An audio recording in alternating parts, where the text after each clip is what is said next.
बच्चों surface charge density के बाद अब हम बढ़ते हैं वॉल्यूम चार्ज डेंसिटी की तरफ। बच्चों वॉल्यूम चार्ज डेंसिटी को समझने से पहले आपको वॉल्यूम चार्ज डिस्ट्रीब्यूशन के बारे में जानना।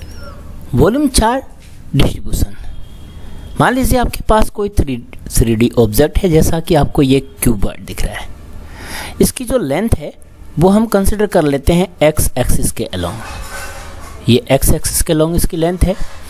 इसके ब्रेथ और हाइट को, चलिए हाइट को कंसिडर कर लेते हैं वाई एक्सिस के अलोंग, और इसकी जो ब्रेथ है इसे हम कंसिडर कर लेते हैं जेड एक्सिस के अलोंग।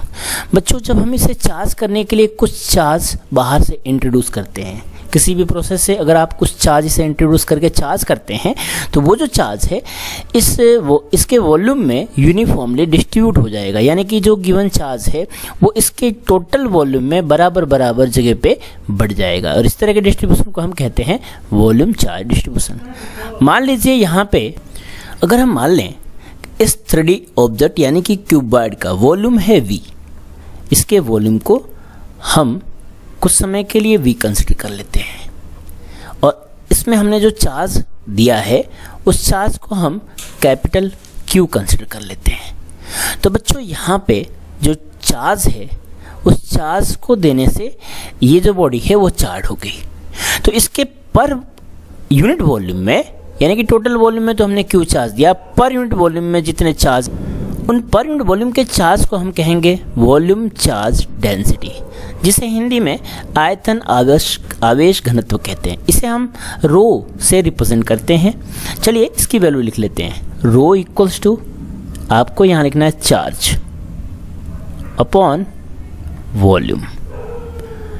अगर इसकी एसआई यूनिट की बात की जाए तो चार्ज के लिए तो आपको पता है कूलम होगा, और वॉल्यूम के लिए आप यहाँ मीटर क्यूब लिख सकते हैं। दैट मीन्स मैं इसे लिख सकता हूँ कूलम पर मीटर क्यूब।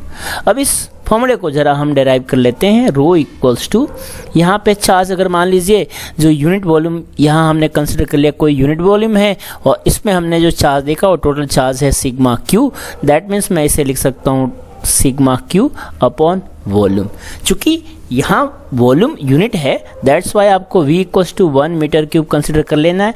तो इस तरह से रो की वैल्यू हो जाएगी सिग्मा क्यू के इक्वल। तो इस तरह से बच्चों जो टोटल चार्ज होगा वो डेंसिटी के इक्वल होगा फॉर यूनिट वॉल्यूम। अब इसके अगर डायमेंशन की बात करें तो डायमेंशन के लिए आप देख सकते हैं यहाँ पे जो फॉर्मूला है, इस फॉर्मूले में आपको दिख रहा है चार्ज, और इस चार्ज के लिए हम लिखते हैं Q equals to I multiplied by T। I के लिए तो आप लिख सकते हैं एम्पियर, T फॉर टाइम, यहाँ कैपिटल T लिख सकते हैं। तो इस तरह से जो Q की डायमेंशन होगी उसे हम लिख सकते हैं AT, यानी कि चार्ज की डायमेंशन होगी AT। तो इस तरह से आपको यहाँ लिखना है AT। एंड देन वॉल्यूम के लिए आप लिख सकते हैं L क्यूब। तो इस तरह से इसकी डायमेंशन को आप लिख सकते हैं M0 L माइनस 3 AT।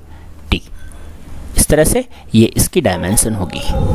अगर बच्चों वॉल्यूम यहाँ बहुत स्मॉल है, फॉर स्मॉल वॉल्यूम, अगर हम स्मॉल वॉल्यूम की बात करते हैं तो स्मॉल वॉल्यूम के लिए चार्ज जो इनक्लोज्ड होगा वो भी काफ़ी स्मॉल होगा। दैट्स वाई मैं इसे लिख सकता हूँ सिग्मा, माफ कीजिए, रो इक्वल्स टू, यहाँ आप लिख सकते हैं DQ। ये स्मॉल चार्ज होगा फॉर स्मॉल वॉल्यूम, आप यहाँ लिख सकते हैं DV, यानी कि स्मॉल क्वांटिटी के लिए हमें ये फॉर्मूला यूज़ करना है। तो बच्चों अगर आपको वीडियो पसंद आई हो तो लाइक कर दीजिए। चैनल पे अगर आप नए विजिट किए हैं तो सब्सक्राइब कर दीजिए, बेल आइकन को दबा दीजिए ताकि आने वाले वीडियोज़ के नोटिफिकेशन आपको मिल सके।